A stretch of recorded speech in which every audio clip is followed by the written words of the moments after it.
Vamos a empezar con el punto clave: las acusaciones contra Manuel Monsalve.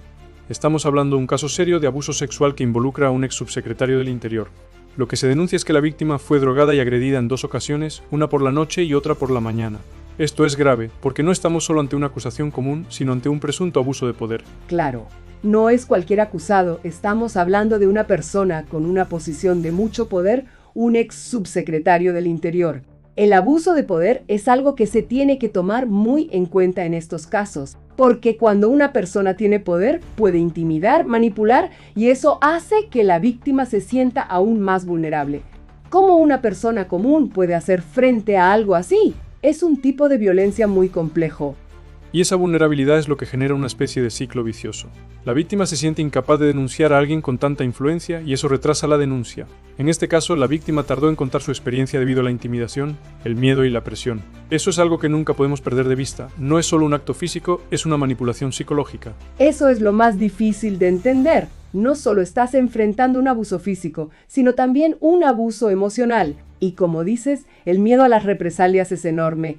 Imagínate que la persona a la que denuncias tiene tanta influencia. Podría ser que tu vida sea un infierno. Eso retrasa el proceso de denuncia y en muchos casos ni siquiera se llega a hacer pública la agresión. Y todo esto se complica aún más cuando se añaden los detalles de la investigación. Sabemos que la Fiscalía está trabajando con pruebas sólidas, testigos, cámaras de seguridad, incluso el testimonio de un taxista que fue clave en el caso. O sea, no se trata solo de la palabra de la víctima, sino de una serie de elementos que ayudan a corroborar su versión de los hechos. Exactamente. Es fundamental que haya pruebas objetivas que ayuden a construir un caso sólido, porque lo que pasa muchas veces con estos casos es que hay mucha incertidumbre y la víctima termina siendo la única voz que se escucha. Pero aquí no es así, hay evidencias que refuerzan lo que ella ha dicho, y eso le da más peso a la denuncia. Totalmente. Y esas pruebas también ayudan a que el caso no quede en el aire, como suele pasar en muchos casos de abuso, porque cuando no hay evidencia, a menudo se cae en la palabra contra palabra. En este caso, gracias a las pruebas, tenemos un panorama más claro, y eso es clave para que el caso avance y no quede impune. Y en cuanto a las pruebas, hay que mencionar el hecho de que el caso se está llevando con mucho cuidado. Sabemos que el tribunal ha tomado medidas para proteger la privacidad de la víctima y han restringido la transmisión de ciertos detalles. Esto, por un lado, es positivo, porque protege la identidad de la víctima, pero por otro, hace que algunos detalles se filtren, y eso crea una tensión entre el derecho a la información y la protección de la víctima, y es un tema bastante complicado. Definitivamente. La tensión entre el derecho a saber y la necesidad de proteger la intimidad de la víctima es algo que siempre aparece en estos casos mediáticos. A veces los medios, sin querer, se convierten en una especie de tribunal paralelo, y eso puede ser perjudicial tanto para la víctima como para el acusado. Por eso está importante que el proceso judicial siga su curso sin tanta presión externa. Es un caso que demuestra lo delicado que es manejar la información en situaciones como esta. Hay que ser muy cautelosos porque cualquier filtración, cualquier detalle expuesto de más, puede tener un impacto negativo en el proceso judicial y en la vida de las personas involucradas. Y eso también hay que tenerlo presente al analizar cómo los medios cubren estos casos. Y hablando de medios, eso nos lleva a otro punto importante, el rol de la política y de los actores involucrados en este caso. Aquí la figura de Carolina Toa, la ministra del Interior, va a jugar un papel crucial. Tiene la responsabilidad no solo de manejar la crisis política, sino también de asegurar que la investigación se lleve a cabo con total transparencia y sin interferencias. Pero bueno, eso es algo que vamos a discutir más adelante. Por ahora, lo que queda claro es que este caso es un ejemplo de cómo el abuso de poder puede tener consecuencias devastadoras y de cómo la justicia debe manejarse con objetividad y cuidado. Sin duda, este caso está demostrando lo complicado que es lidiar con los abusos de poder, especialmente cuando involucra a figuras públicas. Lo importante es que se sigan los procedimientos correctamente y que no se caiga en la tentación de politizar el caso. La justicia debe ser lo más importante en este proceso. Ahora vamos con otro punto importante, la intervención política. Porque aunque este es un caso judicial, no podemos negar que tiene un trasfondo político tremendo.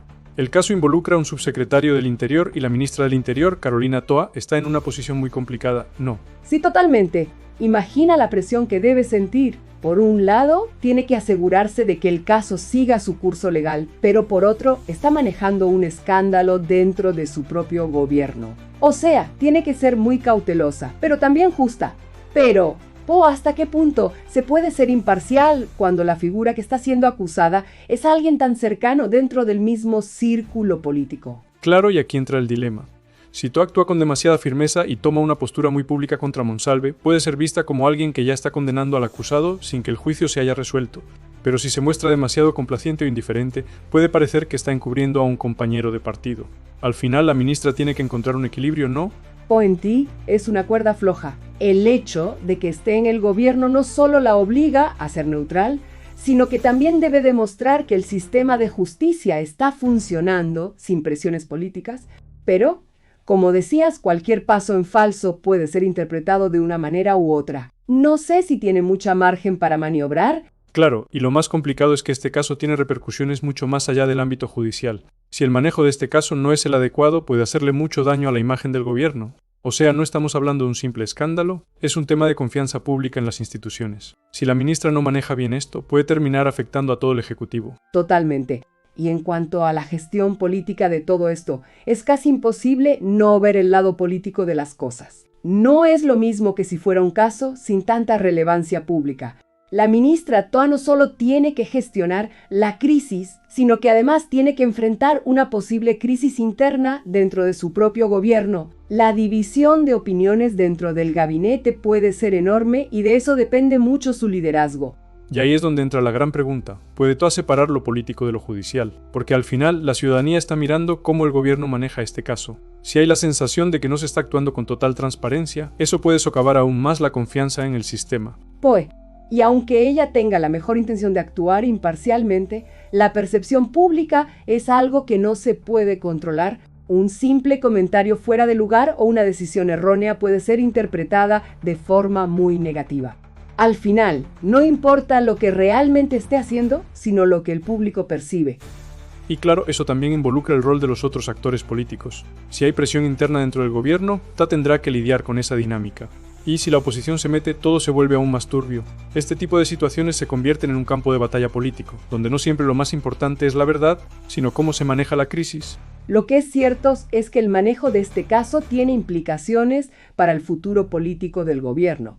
La ministra está en una posición donde cualquier paso en falso podría ser un golpe directo a la credibilidad del gobierno. Así que, por un lado, tiene que ser firme en su apoyo a la justicia, pero por otro lado, también debe controlar que esto no se convierta en un espectáculo político que termine beneficiando a la oposición. Y a eso agregamos la presión externa. No solo está la crítica de la oposición, sino también de la ciudadanía. Los votantes esperan respuestas rápidas y claras. Si el gobierno parece estar protegiendo a uno de los suyos, perdería mucho apoyo. El reto es que se respete el proceso judicial y al mismo tiempo que la ministra sea vista como alguien que no está siendo manipulada por la política. Y al final, la ministra To tiene que demostrar que las instituciones funcionan independientemente del color político. Eso es lo que le va a dar legitimidad tanto a ella como al gobierno. Si se percibe que el caso se está manejando con transparencia y sin favoritismos. Incluso si la verdad es incómoda para el gobierno, eso va a ser lo mejor para todos. Al final, no se trata solo de defender a alguien de su propio partido o gobierno, sino de que la justicia se haga sin importar quién esté involucrado. Ojalá que esto sea una lección para todos los políticos. Si la justicia no es independiente, no se puede confiar en el sistema. Totalmente. Y ojalá que este caso termine siendo un punto de quiebre, donde realmente veamos que las instituciones, aunque estén bajo presión política, pueden actuar con integridad. Esto es lo que la ciudadanía realmente espera. Es un desafío, pero también una oportunidad. Ojalá no se desaproveche. Ahora, el último que queremos tocar es la protección de la víctima en este caso. Saben que a pesar de los esfuerzos por mantener la privacidad, muchos detalles de la víctima se han hecho públicos. Y ahí surge una pregunta: ¿realmente los medios están respetando su privacidad? ¿Hasta qué punto deberían los medios invadir la privacidad en un caso tan mediático? Qué difícil. La verdad es que los medios tienen un poder increíble, pero también una gran responsabilidad. Al mismo tiempo que la gente tiene derecho a estar informada, también está el derecho de la víctima a mantener su dignidad y privacidad. En este caso, ha habido filtraciones de información muy delicada y eso no solo afecta a la víctima, sino que también puede influir en el curso de la investigación. Los medios a veces se olvidan de esa responsabilidad. Es que, ¿cómo se maneja eso? Porque por un lado entiendo que el público tiene derecho a conocer los detalles de un caso de esta magnitud, sobre todo cuando involucra a figuras públicas. Pero ¿dónde trazamos la línea? ¿Hasta qué punto la información que sale a la luz ayuda a la justicia o solo crea un circo mediático alrededor del caso? Ese es el dilema. A veces los medios están más preocupados por el morbo que por el impacto que tiene exponer detalles personales de una víctima. Esto no es solo un caso judicial, es también un caso social. Si la víctima se siente atacada y revictimizada por los medios, puede ser aún más difícil para ella seguir adelante con el proceso, y ahí los medios tienen que ser más cuidadosos. ¿Lo que reportan realmente es necesario para el caso o solo está alimentando la especulación? Y no solo eso, la exposición mediática también pone en riesgo la objetividad de la investigación. Si se hace demasiado público, si la gente empieza a opinar y juzgar antes de que haya un veredicto, eso puede influir en la forma en que los jueces fiscales y hasta los testigos se comportan. O sea, el juicio ya no es solo sobre hechos, sino también sobre la presión pública. Next. Y lo que más me preocupa es que en estos casos, la víctima puede sentir que está perdiendo el control de su propia historia, su identidad, sus detalles personales, su vida. Todo está siendo explotado para generar audiencia y la gente, muchas veces, no se da cuenta de que está viendo a una persona real, no un personaje en una novela. Y la revictimización es un problema real. A veces los medios de comunicación, al cubrir estos casos, se olvidan de que hay una persona detrás de la noticia, que no es solo una víctima, sino alguien que está tratando de reconstruir su vida.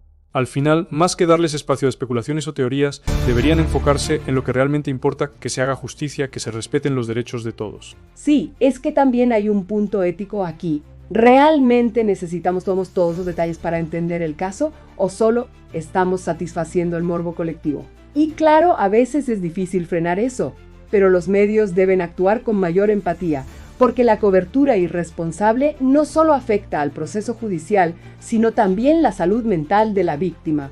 Es un tema que debería preocuparnos a todos. Lo peor es que aunque se hable de proteger la identidad de la víctima, muchas veces esos detalles se filtran de todas maneras. Y eso pone aún más presión sobre la persona que ya está pasando por un trauma. Y en el peor de los casos, si la víctima no siente que su privacidad está siendo respetada, podría desmotivarse para seguir adelante con la denuncia, lo que sería un gran retroceso. Totalmente. Eso es lo que debemos reflexionar.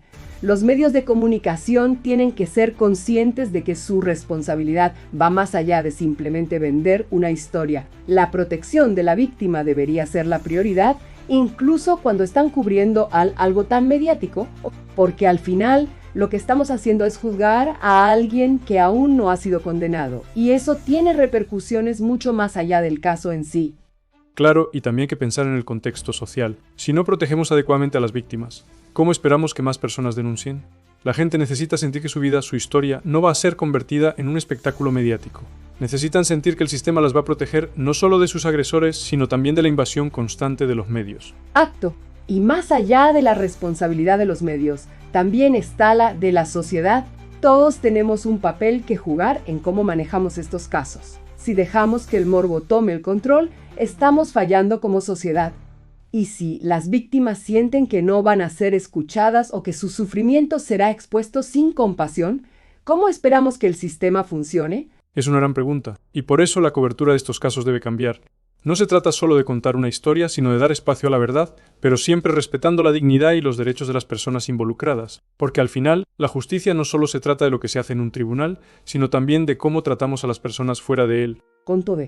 Ojalá que este caso sirva para abrir los ojos de los medios y que comencemos a ver un cambio en la forma en que cubren estos temas. La empatía, la ética y el respeto a la víctima deben ser siempre la prioridad,